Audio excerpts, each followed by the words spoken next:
Salam jemaat Tuhan. Kita kembali kepada Kingdom Inspiration dan saat ini kita masuk pada suatu tema pendidikan tentang hidup cerdas.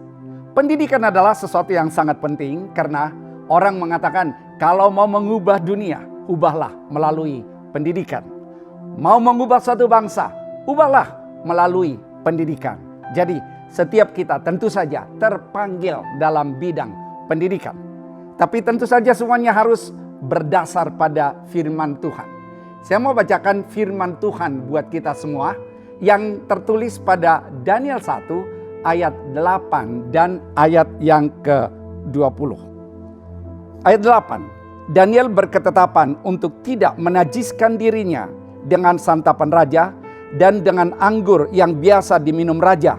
Dimintanyalah kepada pemimpin pegawai istana itu supaya ia tak usah menajiskan dirinya dalam tiap-tiap hal yang memerlukan kebijaksanaan dan pengertian yang ditanyakan raja kepada mereka. Didapatinya bahwa mereka 10 kali lebih cerdas daripada semua orang yang berilmu dan semua ahli jampi di seluruh kerajaannya. Itulah firman Tuhan. Dan kita lihat di sini bahwa Daniel beserta dengan teman-temannya SMA, Sadrak, Mesak, dan Abednego 10 kali lebih cerdas dari yang lain. Luar biasa. Makanya mereka juga berpengaruh kepada bangsa. Dan kalau kita lihat, pendidikan sebetulnya tujuannya sangat mulia. Kalau kita lihat, pendidikan ini adalah sesuatu yang harus digalakkan, sesuatu yang harus ditingkatkan dalam suatu bangsa. Tapi memang tantangannya pada saat ini adalah peringkat pendidikan Indonesia belum terlalu menggembirakan. Kalau kita lihat apa yang dilakukan oleh PISA dalam surveinya, ternyata pada 2018 didapatkan bahwa Indonesia baru peringkat 74 dari 79 negara yang disurvei. Wah, ini sangat memprihatinkan. Sebelumnya pun sudah terjadi hal yang sama, yaitu pada tahun 2012. Survei yang dilakukan oleh PISA Indonesia peringkat ke-64 dari 65 negara. Ini sangat-sangat membuat kita perlu mempelajari bagaimana supaya pendidikan di bangsa dan negara kita ini meningkat. Saya mau katakan bahwa masalahnya adalah kurangnya minat baca pada bangsa Indonesia. Dikatakan bahwa untuk masyarakat Indonesia, generasi mudanya, minat baca yang serius hanya ada 1 di antara 1000 orang. Bagaimana kita bisa maju kalau minat bacanya rendah? Maka tentu saja ini harus ditingkatkan. Kita lihat bahwa pendidikan seperti yang saya katakan tadi itu sangat mulia. Menurut John Milton, tujuan pendidikan adalah mengenal Tuhan dengan benar. Sehingga begitu kita mengenal Tuhan dengan benar, maka kita akan semakin menjadi seperti Dia karena kita tahu bahwa kasih Tuhanlah yang akan mengubahkan kita.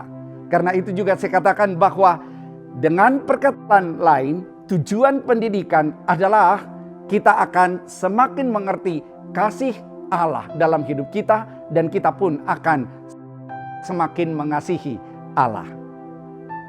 Kemudian peran orang tua tentu harus ditingkatkan agar pendidikan ini semakin bisa kita perbaiki. Jangan sampai orang tua hanya memberikan kepercayaan kepada anak-anak tanpa ada peran orang tua. Sekarang ini kita lihat work from home. Jadi kalau kita bekerja dari rumah, kesempatan bergabung dengan anak-anak pun sebetulnya semakin tinggi. Maka mulai sekarang semakin intim dengan anak-anak. Para orang tua saya katakan harus mendampingi mereka. Jangan biarkan anak-anak tersebut hanya sendirian karena kita nggak tahu apa yang mereka kerjakan. Mereka bisa larut dalam gadget. Mereka bisa larut dalam berbagai hal.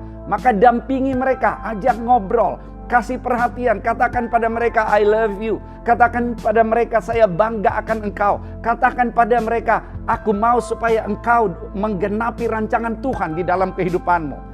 Yang kedua adalah bantu karena mungkin mereka mengalami kesulitan. Kesulitan di dalam belajar, kesulitan dalam berkomunikasi dengan teman-temannya, bergaul dengan teman-temannya, atau mungkin kesulitan dalam memanfaatkan waktu dikala mereka juga belajar dari rumah. Dan jangan lupa, orang tua harus juga mengarahkan putra-putrinya supaya mereka menjadi orang-orang yang mengerti apa yang harus dilakukan dalam hidup ini. Seperti tadi kita baca firman Tuhan, bagaimana Daniel menetapkan hatinya. Jadi, anak-anak kita harus kita bina supaya mereka mempunyai ketetapan hati. Kalau Anda yang mendengar ini ada pada usia-usia sekolah, usia-usia kuliah, maka tetapkan hatimu. Untuk apa? Tetapkan hati untuk kita sadar akan potensi kita. Untuk kita apa? Untuk kita tahu tujuan atau visi dalam kehidupan. Untuk apa? Untuk kita andalkan Tuhan dalam segala hal, tentu saja dalam kehidupan ini. Saya katakan, saya ingat yang pertama itu adalah Mazmur 139 ayat 14. Dikatakan di sana dalam ayat 13 dan 14. Ayat 13, sebab engkaulah yang membentuk buah pinggangku, menenun aku dalam kandungan ibuku. Ayat 14, aku bersyukur kepadamu oleh karena kejadianku dahsyat dan ajaib. Ajaib apa yang kau buat dan jiwaku benar-benar menyadarinya. Tuhan yang menciptakan saudara dan saya dengan luar biasa. Makanya di sana Daud bisa mengatakan bahwa kejadianku dahsyat dan ajaib. Anak-anak Tuhan dahsyat dan ajaib. Mari maju dalam pendidikan supaya dunia melihat anak-anak Tuhan akan berdampak. Kalau kita lihat tadi saya katakan bahwa sadari potensi. Saya katakan bahwa otak manusia sebenarnya sangat luar biasa. Terdiri dari 1 triliun sel. Dan kalau kita lihat betapa hebatnya 1 triliun sel ini, dia akan mampu mengingat 500 buku ensiklopedia. Waduh, banyak sekali. Tapi masalahnya tadi adalah orang malas membaca, hanya 1 orang dari 1000 orang yang mau membaca. Ini yang harus kita perbaiki. Jadi potensi sebetulnya luar biasa, tapi kita harus membenahi putra-putri kita dan para generasi muda untuk bisa membangun bangsa ini. Yang kedua saya mau bacakan dari firman Tuhan. 1 Korintus 29 ayat 26 sampai 27. Paulus mengatakan, sebab aku tidak berlari tanpa tujuan dan aku bukan petinju yang sembarangan saja memukul.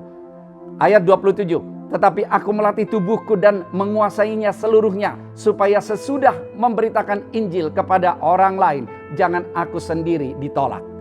Sadari bahwa kita harus memiliki tujuan. Sadari bahwa kita harus memiliki goal. Makanya saya akan tanya seringkali kepada orang, what do you really want to be? Mau jadi apa kamu? Tentu saja dalam konteks kita adalah warga kerajaan Allah. Mau jadi apa? Kita mau berdampak pada dunia ini. Tapi kita harus mengerti bahwa kita harus mempunyai tujuan. Supaya kita juga mempunyai semangat seperti yang dikatakan oleh Paulus. Aku melatih tubuhku. Kalau engkau punya goal, apakah engkau meningkatkan minat bacamu?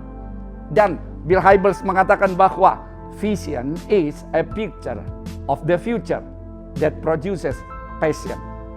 Visi adalah gambar masa depan, bukan gambaran tapi gambar clear yang menghasilkan passion. Dengan passion itulah kita melatih semuanya, kita berusaha supaya visi itu digenapi seperti yang Tuhan mau. Bahkan Walt Disney pernah mengatakan, if you can dream it, you can do it. Jika engkau memimpikannya, engkau dapat melakukannya. Luar biasa. Jadi yang kedua tadi saya katakan miliki mimpi, miliki goal. Karena segala sesuatu yang ada, yang tercipta, mereka Tuhan ciptakan untuk satu tujuan. Yang terakhir saya mau bagikan firman Tuhan dari Yeremia 17 ayat 7 sampai 8. Ayat 7. Diberkatilah orang yang mengandalkan Tuhan, yang menaruh harapannya pada Tuhan. Ayat 8.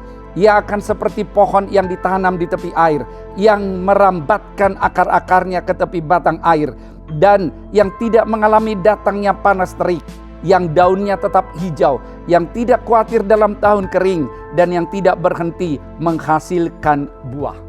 Firman ini mengatakan, andalkan Tuhan, Anda diberkati. Anda akan bukan sekedar berhasil, tapi Anda berbuah. Berbuah artinya Anda berdampak, Anda jadi berkat untuk bangsa dan negara kita. Dan bangsa ini akan berubah, akan dibangun dikala kita mengerti bahwa pendidikan adalah sesuatu yang kita tingkatkan. Melalui apa? Saya katakan ada ketetapan hati bahwa kita punya potensi. Ada ketetapan hati terhadap visi yang Tuhan mau dalam hidup kita. Dan yang ketiga adalah ada ketetapan hati untuk mengandalkan Tuhan senantiasa. Saya percaya Tuhan akan campur tangan dalam kehidupan kita sehingga anak-anak kerajaan Allah akan menjadi orang-orang yang cerdas, mengubah bangsa ini, bahkan mengubah dunia ini. Tuhan Yesus memberkati.